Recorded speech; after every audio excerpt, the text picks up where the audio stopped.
ಶಿಡ್ಲಘಟ್ಟ ಸಮಾಚಾರ ನ್ಯೂಸ್ಗೆ ಸ್ವಾಗತ. ನಾನು ಮಂಜುಳಾ ಕೊಂಡರಾಜನಹಳ್ಳಿ, ಕೋಲಾರ.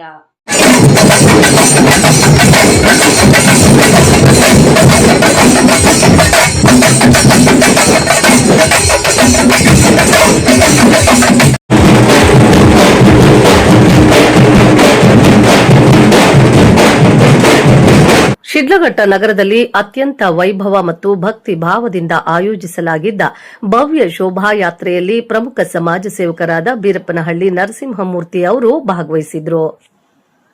ಸನಾತನ ಧರ್ಮ ಮತ್ತು ಸಾಂಸ್ಕೃತಿಕ ಪರಂಪರೆಯನ್ನ ಬಿಂಬಿಸುವ ಈ ಮೆರವಣಿಗೆಯಲ್ಲಿ ನೂರಾರು ಭಕ್ತಾದಿಗಳು ಹಾಗೂ ಯುವಕರು ಅತ್ಯುತ್ಸಾಹದಿಂದ ಪಾಲ್ಗೊಂಡಿದ್ರು.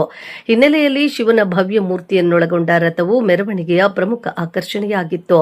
ಕಾರ್ಯಕ್ರಮದಲ್ಲಿ ಕೇಸರಿ ಶಲ್ಯ ಧರಿಸಿ ಪಾಲ್ಗೊಂಡ ಸಮಾಜ ಸೇವಕ ಬೀರಪ್ಪನಹಳ್ಳಿ ನರಸಿಂಹಮೂರ್ತಿ ಅವರು, ನಮ್ಮ ಸಂಸ್ಕೃತಿ ಮತ್ತು ಆಚರಣೆಗಳು ಸಮಾಜದಲ್ಲಿ ಒಗ್ಗಟ್ಟು ಮತ್ತು ಶಾಂತಿಯನ್ನು ಮೂಡಿಸುತ್ತವೆ ಎಂದು ತಿಳಿಸಿದರು.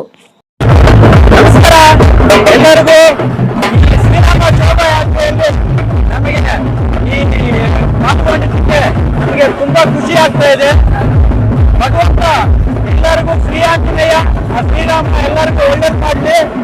ಈ ಶಿಡ್ಲಘಟ್ಟ ಕ್ಷೇತ್ರದ ಭಾಗದಲ್ಲಿ ಎಲ್ಲರಿಗೂ ಸಹ ಮಳೆ ಬೆಳೆ ಎಲ್ಲ ಆಗಿ ಈ ಶಿಡ್ಲಘಟ್ಟ ಸಮೃದ್ಧಿ ಆಗ್ಬೇಕು ಅಂತ ನನ್ನ ಪ್ರಾರ್ಥನೆ.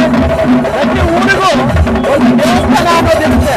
ಆ ಊರಲ್ಲಿ ಶ್ರೀ ಆಂಜನೇಯ ಸ್ವಾಮಿ ದೇವಸ್ಥಾನ ಅಂತ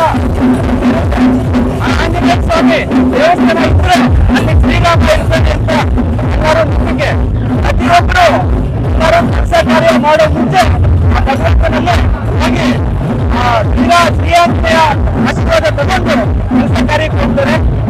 ಅದೇ ರೀತಿ ನಮ್ಮ ಶಿಡ್ಲಘಟ್ಟ ತಾಲೂಕಿಗೂ ಸಹ ರಕ್ಷಣೆ ಕೊಡಲಿ ಅಂತ ಹೇಳ್ಬಿಟ್ಟು ನಾನು ಪ್ರಾರ್ಥನೆ ಮಾಡಿದ್ದೇನೆ. ನಮಸ್ಕಾರ. ಈ ಸಂದರ್ಭದಲ್ಲಿ ಮಾನವ ಹಕ್ಕುಗಳ ಕಮಿಟಿ ರಾಜ್ಯಾಧ್ಯಕ್ಷರಾದ ಸಿಎಂ ಬೈರೇಗೌಡ, ಕೊತ್ತನೂರು ಚಂದ್ರು, ಬೀದಿ ಬದಿ ವ್ಯಾಪಾರಿಗಳ ಸಂಘದ ಅಧ್ಯಕ್ಷ ಶ್ರೀರಾಮ್ ಸೇರಿದಂತೆ ಶ್ರೀರಾಮ ಶೋಭಾಯಾತ್ರೆ ಕಮಿಟಿಯ ಎಲ್ಲ ಪದಾಧಿಕಾರಿಗಳು ಸೇರಿದಂತೆ ಸ್ಥಳೀಯ ಪ್ರಮುಖರು, ಯುವ ಮುಖಂಡರು ಹಾಗೂ ಅಪಾರ ಸಂಖ್ಯೆಯ ಸಾರ್ವಜನಿಕರು ಉಪಸ್ಥಿತರಿದ್ದು ಶೋಭಾಯಾತ್ರೆಯ ಯಶಸ್ಸಿಗೆ ಕಾರಣರಾದರು. ವರದಿ ಮಳ್ಮಾಚನಹಳ್ಳಿ, ಗೋವರ್ಧನ್, ಶಿಡ್ಲಘಟ್ಟ.